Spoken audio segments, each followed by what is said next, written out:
Minasan konbanwa.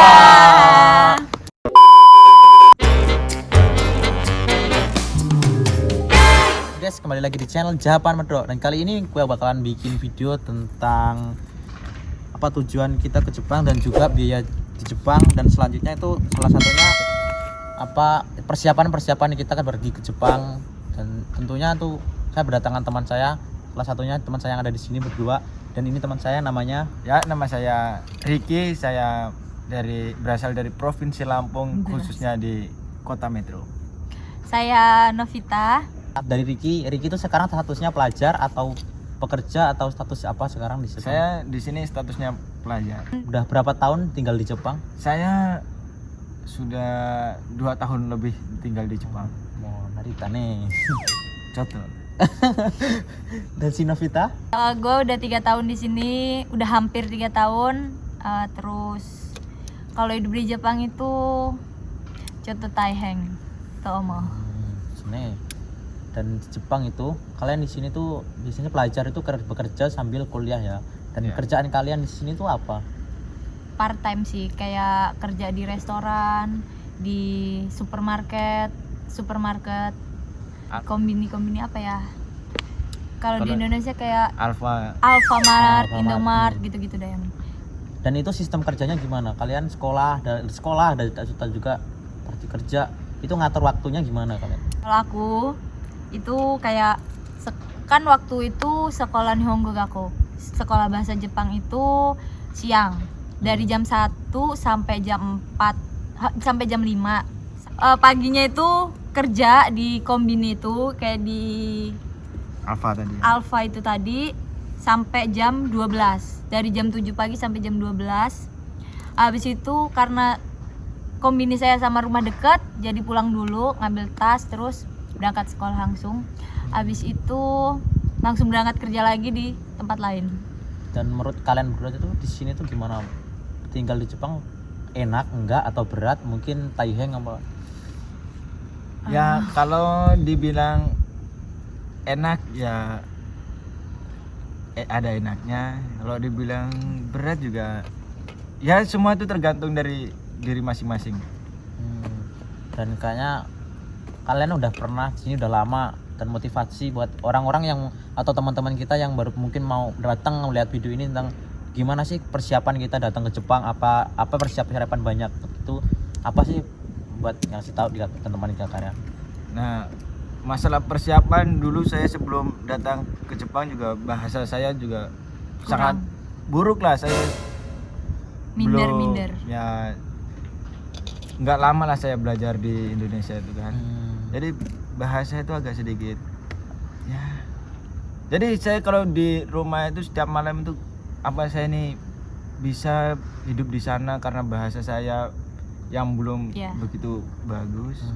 Saya juga nyari di YouTube juga nggak ada yang membahas tentang sekolah gitu. Jadi saya ingin sebenarnya memberitahu tentang persiapan datang ke Jepang. Jarang banget tuh pelajar di Jepang, tapi di tahun-tahun ini tuh banyak banget karena udah lebih banyak pelajar dibanding pekerja. Apalagi di daerah Nagoya ini udah semuanya gaya kekucing tuh pelajar guys, pelajar asing. Jadinya kalian kalau mau pergi itu pergi ke Jepang, kalian juga jangan asal pergi ke Jepang, karena Jepang itu juga kayak di Indonesia guys. Jepang itu ya intinya ada ya di kota, ada yang di desa. Jadinya kalau kalian kerja di desa juga, dari desa itu biaya itu dapat kita kerja itu ada yang kurionya atau gajinya guys, per jam itu ada yang murah, ada yang mahal juga. Kalau tempat kita tuh biasa sedang lumayan lah, standar. Jual biaya rumah juga standar guys. Jadinya kalian juga kalau saran saya ya di Nagoya itu mungkin oke lah buat kalian yang pelajar ke sini, karena banyak banget di sini sekolahan, karena di Nagoya itu juga terkenal dari sekolahan juga guys. Yang lebih penting itu kalau mau cari sekolah itu menurut aku yang kayak udah ada senpainya gitu loh. Jadi kita seniornya. Jadi kalau misalnya kita belum tahu apa-apa tentang Jepang kan kita bisa tanya-tanya ke senpainya gitu. Lebih gampang buat menjalanin hidupnya. Terus yang kebanyakan nih yang mau berangkat, khususnya pelajar yang mau datang ke Jepang itu kan takut sih bahasanya sampai mana gitu kan. Udah pantas belum buat ke Jepang gitu. Nggak kan. perlu takut karena kita di sini juga ngulang dari awal lagi. Ya. Jadi tapi lebih bagus kalau memang kita sudah Bisa. bisa lah. dari rumah. Oke. Ya minimalnya Semua bahasa standar itu apa? 25 lah sudah dikuasai, N4 sudah dapat. Itu lebih bagus karena datang ke Jepang juga mau kerja sebenarnya nggak bisa ngomong juga dapat pekerjaan Karena ada senpai. ada senior kan di Jepang ini.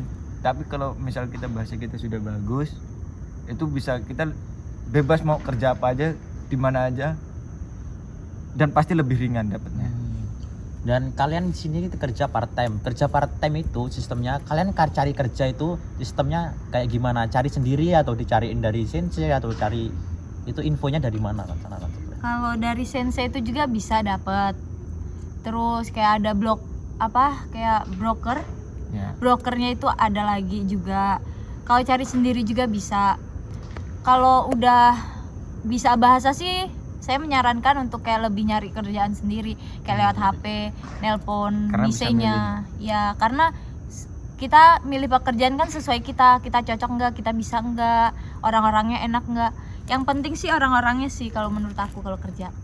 Kalau orang-orang yang enggak enak juga males mau kerjanya gitu. Ya enaknya kalau di sini kita kan sekolah sambil bekerja. Kalau di kerjaan itu kita nggak cocok sama pekerjaannya juga kita bisa keluar. Bedanya kalau pelajar tuh enaknya guys ya, kita kerja kita kalau kerja di situ kayaknya kita berat, kerjaan kita berat, apa mungkin kita nggak kuat ataupun perasaan kita, bahasa kita udah bagus dan kerjaan kita di tempat itu tidak terlalu menggunakan bahasa. Jadinya kalian bisa pindah ke salah satu yang sering menggunakan bahasa atau intinya itu yang bakal membuat bahasa kita semakin bisa, atau kita menghadapi pihak sama ataupun orang guys itu di depan muka langsung. Biasanya orang yang barusan datang ke Jepang itu kerja grogi, ngadepin orang Jepang, terus juga kerja gak itu bisa ngadepin orang ngomong, kalau protes gitu nggak bisa ngadepin. Ya terus juga itu apa ya, kerja biasanya di tempat beras guys, jarang menggunakan omongan, tetap menggunakan badan guys. Jadi intinya kayak tenaga kayak kita ngangkatin barang kita itu sangat berat guys. Intinya saran saya kalian lah belajar dari rumah, semangat, nggak usah mikirin yang lain-lain, cuma belajar aja simple dari kata dasar lah, pelajaran dasar kayak kata-kata sehari-hari doang, kata-kata seharimu, perkenalan, itu dan sih pasti udah bisa. Intinya belajar ngomong sendiri, jangan pernah malu kamu ngomong sendiri di depan cermin. Itu saran saya guys. Iya, aku juga waktu itu kalau mau kesini tuh kayak belajar nih ya, kayak grogi, aduh bisa nggak ya, tapi kayak dengan pede ngaca sendiri tiap malam, mau ini ngaca ngomong sendiri kayak orang gila gitu. Demi pergi ke Jepang jadi kayak orang gila nih. Di Jepang itu terkenal dari makanan guys, kayak makanan itu salah satunya kita makan nggak disembelih, juga makanan dari babi guys ataupun botanico itu banyak. Kalian tuh sistem makannya kayak gimana? Makan sendiri, bikin sendiri, beli makanan di Supa atau di mana tuh sistemnya gimana? Kalau beli makanan di Supa kayak makanan mentah itu dibaca dulu, ada nggak babinya, ada nggak tertulis tertera kanji babinya. Kalau di sini tuh orang-orangnya kayak detail banget gitu loh, kadar luasa benar-benar dicek, terus komposisinya juga dicek, ada semua tertera. Jadi nggak takut sih, nggak ragu-ragu, kita bisa membaca. Oke, lanjut ke pertanyaan selanjutnya guys. Kalian juga di sini pelajar sekolah di Jepang, apa sih perbedaan sekolah di Indonesia dan di Jepang? Sistem pelajaran di Jepang itu kayak gimana sih menurut kalian? Ya kalau saya kan masih belajar, kalau saya dulu kan belajarnya bahasa Jepang. Nah kalau pelajaran bahasa Jepang itu khususnya belajar di Jepang itu nilai penting, cuman itu bukan yang utama. Yang utama itu adalah kehadiran.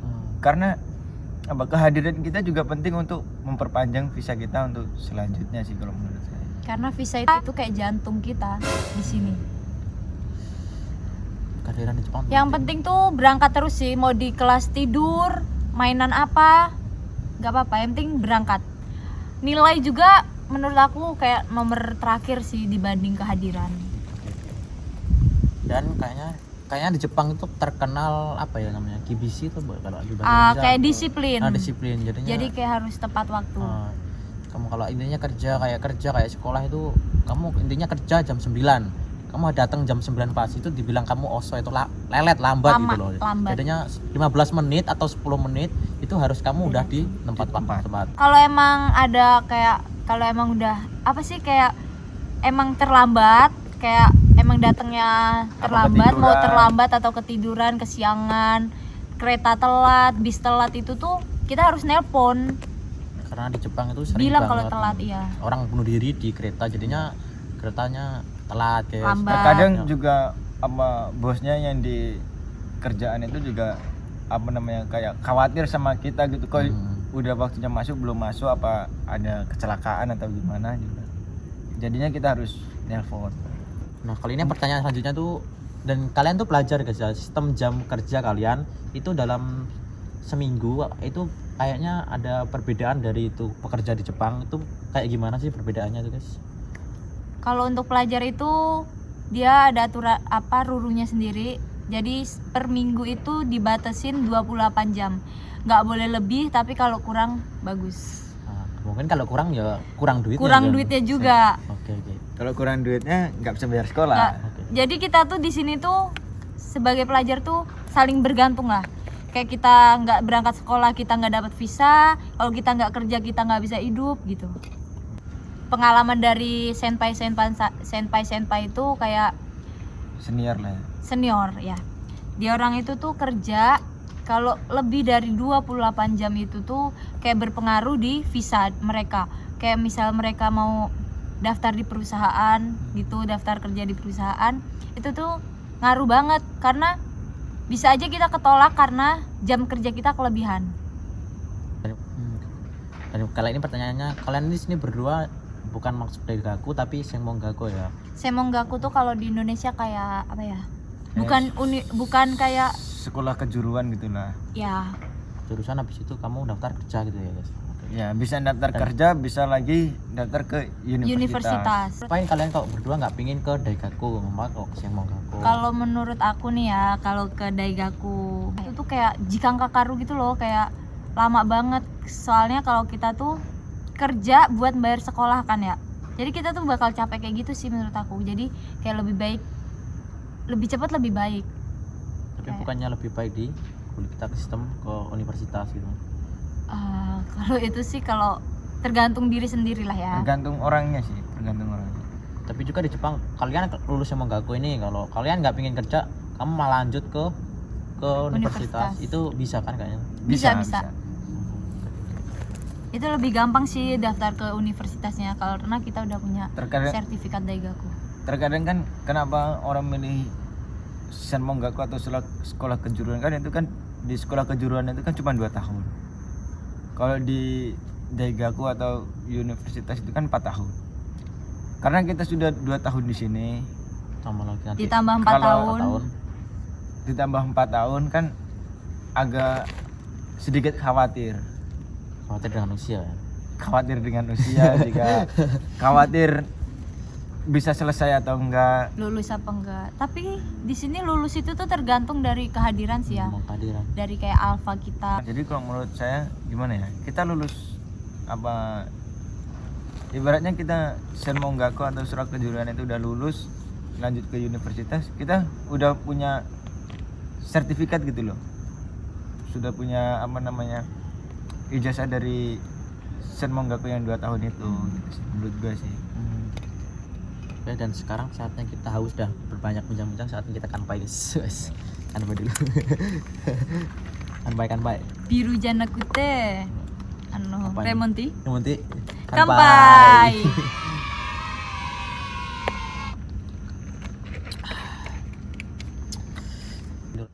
Hai guys, video kali ini cuma sampai di sini doang, dan seterusnya mungkin kalau kalian bakalan ada yang ingin tahu apa intinya kalian kurang tahu tentang semuanya, tinggal komen aja di bawah. Nantinya kita bertiga juga bakalan bahas lagi apa yang kalian pengen tahu, semuanya komen di bawah. Dan tentunya jangan lupa untuk di like, share, tentunya di subscribe guys. Oke, semuanya. Bye. Arigato ne minasan. Sampai video selanjutnya. Bye. Bye bye bye bye. Mata nih.